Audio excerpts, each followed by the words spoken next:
Жашоо сүртүмдөрүн адамдар ар түрдүү боёктор менен боеп, аны кооздоп, өз мүмкүнчүлүгү, акыл дарамети барынча байырлап, жараткандын бир пендеси катары аздыр көптүр күн көрүп жашап кетет. Кээ бир инсандар бар, ал адамдын күн чыгышы көрүнөт да, бирок кайда батканын билбейсиң. Ал деген мүнөздөп айта келсең төрт тарабы төп келишип, оркою көрүнүп турган алтын сапаттарга гана ээ, а бирок терс сапат, дегели мүчүлүштүк мүнөзү жок.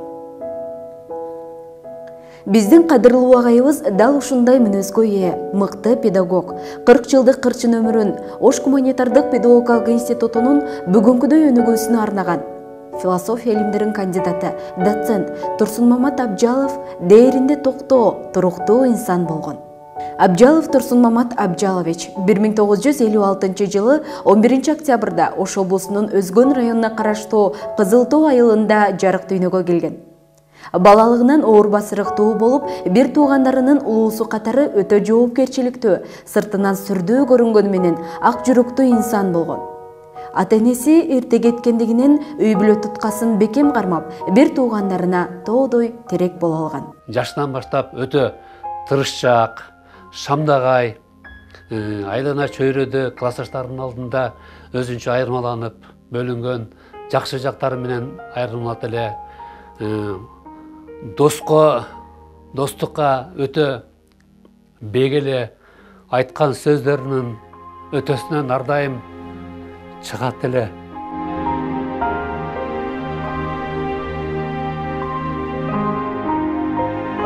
Адамдын жакшы жактарын билип, алдыңкы сапаттарын көздөп билгенден кийинга өзүнүн ичинде болгон сырларын, кеп кеңештерин көңүлү жаккан жакшы адамдары менен сыр чече турган жакшы сапаты бар эле. Бир мүнөздө оор, басырыктуу жактары менен айырмалат эле. Анан эң жакшы сапаты бул, мен ойлойм, адамда ички дүйнөсү жана сырткы дүйнөсү таза болуш керек. Агам ушунчалык өзүн таза кармаган, өзүн ар дайым коллективде болобу, бир туугандарынын арасында жана башка жакта жүргөндө өзүнүн ордун таба билген жакшы сапаты менен айырмаланат эле. Бизде ошо агам ата ордуна ата, апа ордуна апа кылып бизге баш көз болуп, бизде баардыгыбызды окутуп, боорукер, мээримдүү, баардыгыбызга жардам берип турат эле. Мен как эң чоң ата катары, апа катары эстейм. Баардык мени үйлөп чоңойткон ушу агам Мурат мен чоң эле уулундай болуп калгам.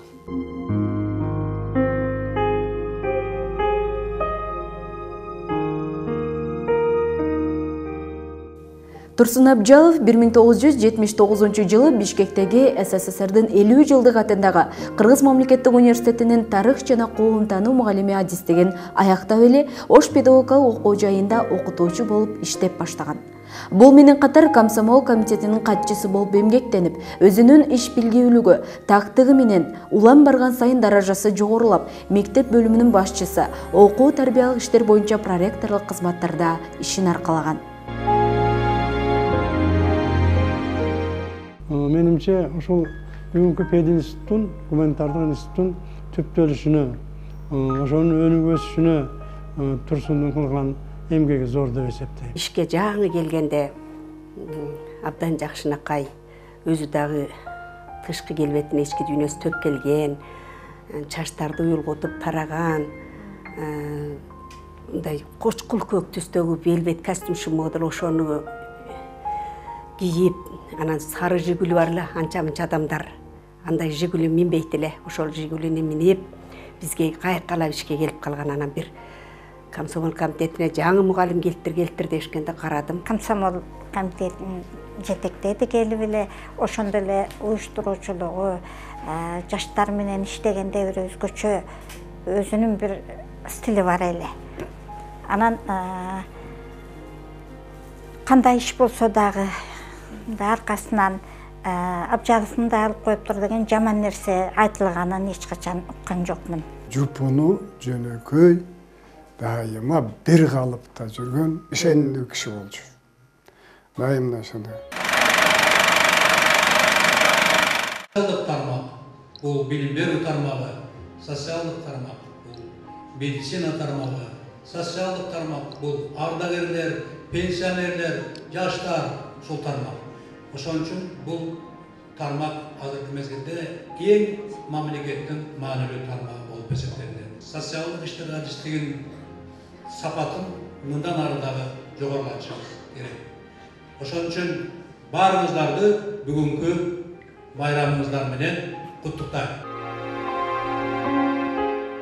Көп жылдық үзүрлүү эмгегинин артында канчалаган түмөн түйшүк турса да, токтоолук менен алдын ала көрө билип, ар бир ишти баштаарда аягына чейин талдап, анын өтөөсүнө чыга билчү. СССРдин таалим тарбиясы менен чоңойсо да, жаңычыл ойлонгон адам экени да талашсыз. Өзгөчө жетекчилик сапатка ээ болуп, жамаатты башкарууда башкача ыкмасы бар эле. Ошондуктан коллективге кадыры сиңип, баркы жогору кармалган. Ошол кайсы жерде иштебесин Турсундун өзгөчө бир мүнөзү болот эле да. Мен ошо Турсунду көргөндө эле бир жетекчи катары жүрүш турушу, сүйлөгөн сөзү, басып турганы, кылган иши боюнча бир жетекчини элестетчү мында. Жетекчилик бир мүнөз бар эле.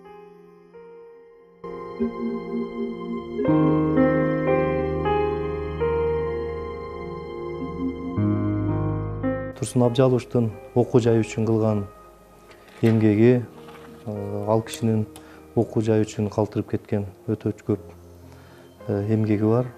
Ал киши ушул өзүнүн 40 жылга жакын эмгегин ушул окуу жайга арнаган.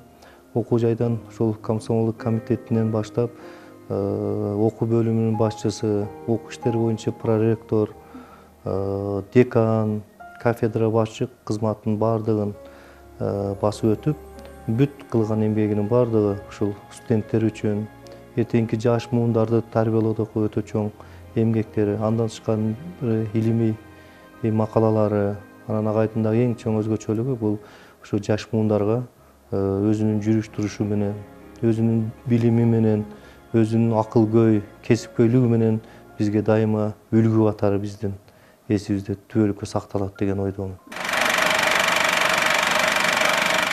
Жакшы, сапаттуу адис даярдаш үчүн окуу жай менен, мамлекеттик органдар менен, ата-энелер менен, ошондой эле бүтүрүүчүлөр менен биз ушундай тыгыз байланышта болушубуз керек. Бул жерде эң биринчи ата-энелердин ролу чоң. Мурдагы мезгилде биз бүтүрөт элек. Алар ишти алып кетет эле, себеби ал мезгилде пландуу экономика. Азыркы мезгилде биз рыноктук экономиканын шарттарында жашап атабыз. Күчтүү билими бар, жогорку интеллектуал бүтүрүүчүлөр, адистер гана азыркы мезгилде өзүнүн иш таап кетип атат.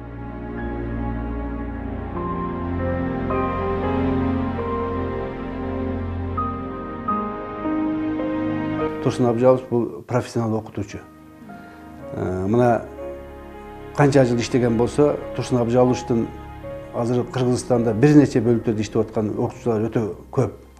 Баардык окутуучулар Турсун Абжаловичти жакшы окутуучу катары, жакшы профессионал лектор катары сыйлашат. Бул жерде баягы бирге иштеп жүргөн мезгилибизде дагы студенттер ар дайым Турсун Абжаловичтин сабагына кызыгуу менен катышып, лектор катары Турсун Абжаловичке бизге сабак берсе деген бир өтүнүчтөр өтө көп болчу да. Мына бул жагынан биз Турсун Абжаловичти бул өзүнүн предметин жакшы билген, мыкты окутуучу катары дагы өзүн көрсөтө алды. Кыргызстандын областтарына, жалпы эле республикага 384 социалдык кызматкер боюнча адисти даярдапбыз. Ошон үчүн баарыңарды дагы бир жолу майрамыңар менен куттайм. Байрамыңыз менен.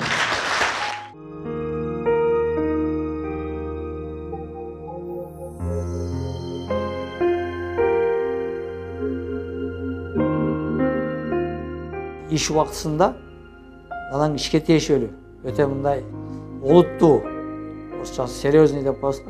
Олуттуу, салмактуу ана жүрчү да. Окуу жайга көп ректорлор иштеп калды. Көп ректорлор менен иштештик бизчи. Ошондо бир ректор биздин окуу жайга ректор болуп келе жатканда бирөөлөрдүн неме экенин алган окшойт. Ушундай окуу жайга баратам, кантер экенмин, эмне болот экенмин, кантип иштешет экенмин ал окуу жай менен, мугалимдер менен десе, ошол айтып аткан киши айтыптыр. Ал жерге барсаң Турсун Абжалович деген бар. Ошо менен жакшы болуп, ошонун колго алып, ошо менен иштешсең эле болду. Иштешип кетесиң. Ал сөз билги, жөн билги, иш билги жигит эле. Быйылкы жылы бизде 3-чү көчмөндөр оюну болуп атат. Ушу 3-чү көчмөндөр оюнундагы белгиленген эң негизги багыттардын бири бул Алтайчтыка боюнча тегерек столдорду, симпозиумдарды, илимий конференцияларды өткөрүш керек эле. Мына мен ойлойм ушул Ош шаарында жогорку окуу жайлардын ичинде биз биринчилерден болуп ушул тема боюнча биз мына конференция өткөрүп атабыз.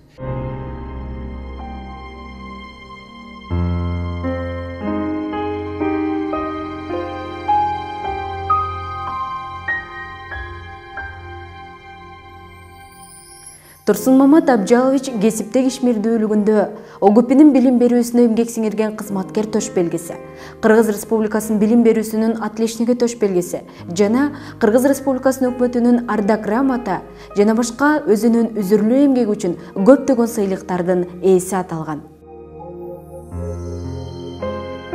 Адамды арытканда, кадырлуу карытканда анын адамгерчилиги.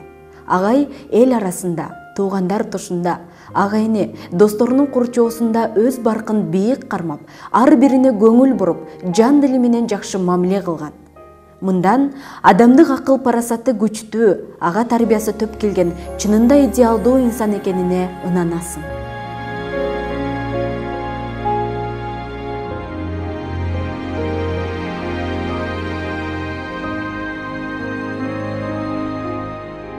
Турсун Абжаловичтин сапаттарынын эң жакшы сапаты бул адамгерчиликтүү эле. Жапакеч, бирөөгө жардам берейин деген, бирөөнү бир мындай үстүнөн күлүп, же болбосо аны мазактап, же болбосо бир жаман касиеттер жок эле. 40 жылдык дос экенбиз экөөбүз. 40 жылда мен ушул Турсун Абжалович досумдун бир жамандыгын көргөн жокмун, бир жаман сөзүн уккан жокмун. Ошол жагынан алганда ушул достукка чындыгы, ушул достуктун парзын, достуктун касиетин билген адам деп ойлойм да. Кек сактап, же бирөөнү бир тигиндей дедиң, мындай дедиң деген сөздөр жок болчу, аябай кенен жигит болчу. Андан кийин бул ушул өзүнүн ишинде студенттерге дагы токтоо мүнөзү менен аябай жакшы тарбияларды берди. Тарбиясы таасирдүү болду деп ойлойм. Анткени өзү бул жетекчи катары мындай сөзүнө турган, ишти так аткарган, сөздүн баркын билген, иштин баркын билген, мындай иш билги, сөз билги жигит болчу. Кыргыздын бир мырза пейили бар эле да өзүнчө. Аябай тамашалаганда деле эч күлүп, мындай жаркылдап, шарактап тамашалабайт эле. Мыйыгынан гана жылмайып коет эле. Бирок ушунчалык оор басырыктуу, салмактуу, кадимгидей сүрү бар бала эле.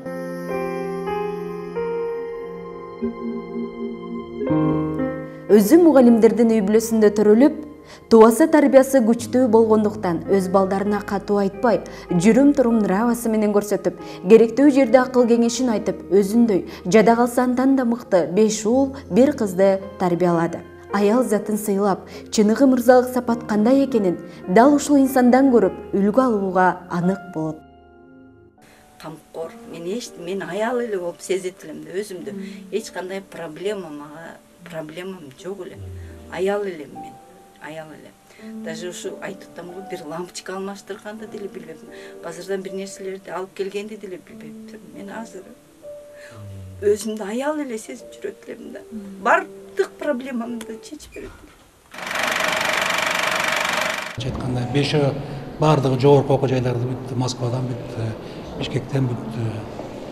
Азыр эми иштеп атышат. Ушу таң калыштуусу биринчи жолуму жолдоп баары мугалим болбоду. Юрист болду көбү,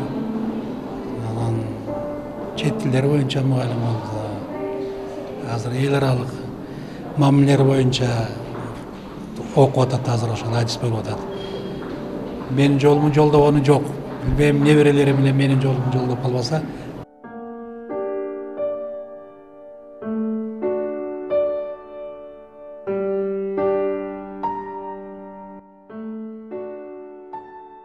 Мага айтчу эле, мен инвестициям бул менин балдарым дейт эле.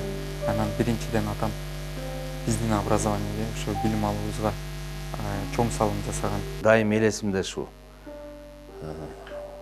Чындыкты сүйлөгөн. Анан бизди мындай эч качан урушпайт эле. Биз менен тең туштай кылып эле мамиле кылып, өзүнүн кеңештерин айтып, анан бир иш болуп калса биз келип айтат элек. Өзүң каалагандай, кандай билсең чече бер. Мен сага мындай деп айта албайм. Өзүнүн кеп кеңешин берип жүрдү. Эми ошого жараша азыр деле биз деле ушул чоңоюп даражага жетип калдык. Анан балдарына беримдүү ата болчу эле. Окуу жайга биринчи курсумда учуп кетип аткан мезгилде сезгендейби эч коштошкум келген эмес да. Коштошкум келбей, жүрөктө бир нерсе болгону сезгендей эч. Мен ошо биринчи курсумда службада жүргөн мезгилде каза болуп калды. Мага айтпай келип, ошол катуу тийген да мага ичимде.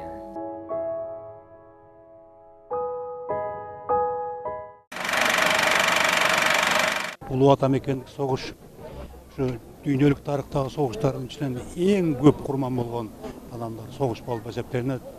Эгерде бул жеңишке жетишпегенде коом, дүйнө кандай өзгөрөт аны биз билбейбиз.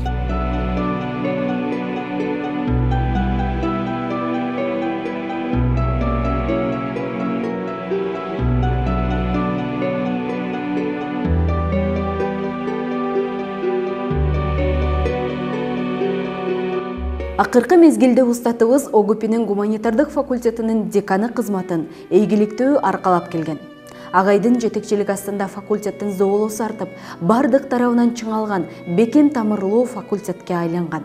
Жолдошторунун, өзүнүн философ досторунун кадыр баркына ээ болгон, ошолордун эсинен чыкпаган, студенттердин эсинен чыкпаган мыкты илимпоз инсан деп эсептөөгө толук мүмкүнчүлүк бар деп.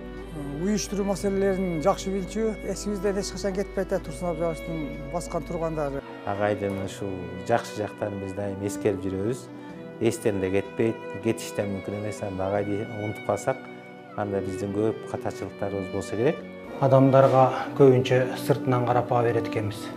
Агайды дагы сыртынан көргөн адамдар катуу, башка бирөөнүн пикири менен эсептешпейт деп ойлошот эле. Жок, тескерисинче агайыбыз абдан жүрөгү жумшак, бирөөлөргө кам көргөн адам эле. Окуу жайыбыз үчүн, жаш муундар үчүн агайыбыз жетекчи кандай болуш керек экендигинин үлгүсүн таштап кетти. Агайдын шакирттери агайдын ишке ашырбай калган пландарын буюрса ишке ашырабыз.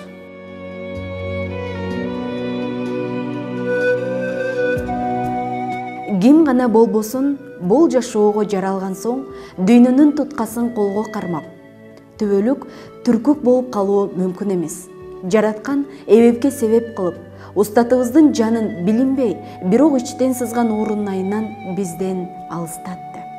Турсун Мамат Абжалов чыныгы интеллигент инсандын образында жашаган адам катары биздин эсибизде сакталып, ар дайым жакшы сөздөр менен эскерилип, өзүнүн жакшылык өрөөнүн сейип кеткен жүрөктөрдө түбөлүккө жашай берет.